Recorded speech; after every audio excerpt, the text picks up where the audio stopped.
Existe um projeto de lei tramitando na Câmara dos Deputados que amplia de 3 para 9 parcelas aquele auxílio emergencial de R$ 600 pago a até 2 membros das famílias, ou de R$ 1.200 no caso das chamadas famílias monoparentais, que tem somente a mulher ou o homem como responsáveis por sustentar seus dependentes. O autor do projeto é o deputado Sidney Leite, do PSD do Amazonas, e é com ele que eu converso nesta edição do programa. Eu sou Fernando Gomes e esse é o Palavra Aberta, uma produção da Rádio da TV Câmara, agora gravado especialmente em modo digital. Deputado, seja muito bem-vindo. Boa tarde, Fernando. Obrigado. Boa tarde. Deputado, o senhor poderia começar contando para a gente, inicialmente, sobre a importância desse projeto e como é que estão as conversas na Câmara para a gente aprová-lo? É importante, primeiro, se destacar o seguinte: nós temos aí um grande impacto econômico com a pandemia, mas o Brasil já vinha aí com uma média superior a 12% de mão de obra ativa que estava sem oportunidade de acesso ao mercado de trabalho. E nós tínhamos um volume significativo de brasileiros, em torno aí, não tão pequeno, de desalentados que não procuravam mais a oportunidade de trabalho por não acreditar. E um volume, né, de em torno aí de mais de 10 milhões de brasileiros, que são aqueles que fazem bico, certo? E agora, o que o Ministério da Cidadania revela? Que há um número em torno de 40 milhões de brasileiros que são invisíveis, mas, na realidade, são pessoas que empreendem diariamente, seja com uma venda de guloseima na esquina ou num terminal de ônibus, sejam pessoas que estão vendendo bala no trânsito, vendedor porta a porta, vendedor de catálogo, enfim, um mototaxista, pessoas no Brasil todo que empreendem. E a pandemia revela isso. Qual é a minha preocupação? A minha preocupação é que, passada a pandemia, muitos brasileiros estão desempregados. E essas pessoas não têm renda. E outro nicho importante, que é a indústria, sentirá um reflexo significativo da pandemia. Ou seja, nós teremos um impacto econômico no PIB significativo e essas pessoas não terão, mesmo empreendendo, a oportunidade de retomar a sua vida no outro dia. Por isso, essa sugestão, até porque no meu estado, por exemplo, na capital, na cidade de Manaus, já tem um número significativo de pessoas que foram infectadas pelo vírus. Mas essa não é a realidade do Brasil como um todo. Aqui nós fomos um dos primeiros expoentes na contaminação. E aqui nós estamos saindo do período chuvoso, do que é denominado de inverno amazônico, certo? E outras regiões vão ter esse crescimento a partir de agora, que não é uma situação homogênea num país continental. Então, por isso que eu defendo isso, com essa preocupação. E o que nós aprovamos R$ 600, dando autonomia ao governo para prorrogar, não pagar com um valor inferior a R$ 600. Sim. Esse ponto que eu queria tocar também, deputado. O ministro da Economia ele tem dito em alguns veículos de comunicação que esse auxílio ele poderá continuar sendo pago, mas não R$ 600 e nem pelo prazo de 6 meses que o senhor está propondo. O senhor já conversou com o Ministério da Economia? Como é que estão essas tratativas aí, considerando essas posições divergentes? Fernando, o governo, o Ministério da Economia, ele tem uma preocupação fiscal, que a gente entende nesse momento. Esse recurso, disponibilizado para essa imensa massa de trabalhadores, eles não serão gastos para comprar telefone, não serão gastos para pagar uma prestação de um veículo, seja ele uma motocicleta ou um carro.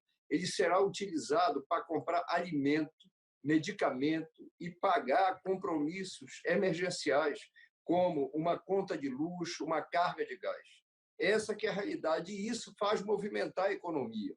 E, com certeza, será um somatório da circulação desse dinheiro que permitirá ao Brasil ter a retomada econômica, porque nós não precisamos da ajuda do Estado somente no momento em que a pandemia está efetivamente acontecendo. Nós precisamos sair da crise.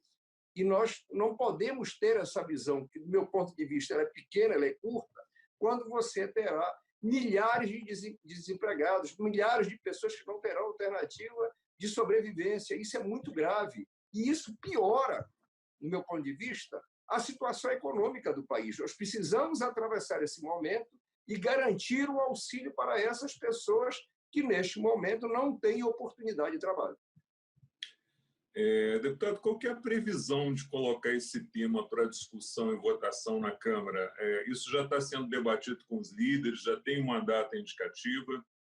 Nós estamos construindo, Fernando, até porque nós não teremos recesso parlamentar, né? Eu estou conversando, trabalhando, e vamos buscar chegar em um bom termo, inclusive ouvindo o governo, mostrando a preocupação e essa realidade de que a gente vive hoje nesse momento. Por quê? Porque o reflexo econômico virá, e virá muito forte, né? Pessoas hoje que não têm a devida noção deste momento, mas que com certeza nós teremos um impacto significativo, principalmente nas grandes cidades e médias cidades brasileiras, em que as pessoas dependem, né, de empreender, de trabalhar diariamente para garantir o seu sustento e o sustento da sua família. Deputado, no pagamento dos auxílios anteriores, a gente verificou muitas aglomerações na Caixa Econômica, muita formação de fila. Existe alguma discussão hoje na Câmara, talvez até junto com esse projeto, para dar mais, para eliminar a burocracia, para tirar essas pessoas da fila, para dar um pouquinho mais de segurança para aquela pessoa que precisa ir lá receber o benefício? Fernando, o meu estado, que é o Amazonas, né, são 61 municípios, mais a cidade de Manaus, que é a capital. No Amazonas, a grande maioria das cidades não tem agência bancária. Tem um correspondente bancário ou uma lotérica. E, em função disso, nós tivemos uma reunião com o presidente da Caixa Econômica. E qual foi a primeira sugestão? Que todos os bancos pudessem pagar. Não fosse uma exclusividade da Caixa Econômica e da lotérica. E eu complementei essa proposta dizendo o seguinte, que pudesse ser pago em ordem alfabética. Nós sabemos que no Brasil como um todo, se você pegar a letra M por si só, você tem um volume muito grande, como a letra J, certo? Que pudesse isso diversificar as datas, que com certeza o grosso, uma parcela da sociedade teria interesse em divulgar esse calendário e você diminuiria as filas nas agências bancárias, né? Não só diversificando o pagamento, mas também as datas de pagamento, porque se utilizou o mesmo critério das pessoas que são beneficiadas dos programas sociais, como você afirmou anteriormente. E, infelizmente, até hoje, isso tem sido motivo de aglomeração, principalmente aqui no meu estado, e é um dos fatores, por exemplo, que levou o Covid para todas as calhas de rio e distritos do município de São Gabriel da Cachoeira, na fronteira com a Colômbia e a Venezuela, que tem uma das maiores concentrações de etnias indígenas do Brasil, certo? Que é uma coisa que nos preocupa bastante. O fato do indígena vir na cidade, ter aquele calendário, de ter que vir naquela data, causou muito transtorno e a proliferação do vírus aqui no estado do Amazonas. E você tem razão. É necessário que a Caixa Econômica, de forma administrativa, veja isso, mas o governo também precisa ver uma outra coisa. Pessoas que utilizam indevidamente dados de outro para receber o benefício, né?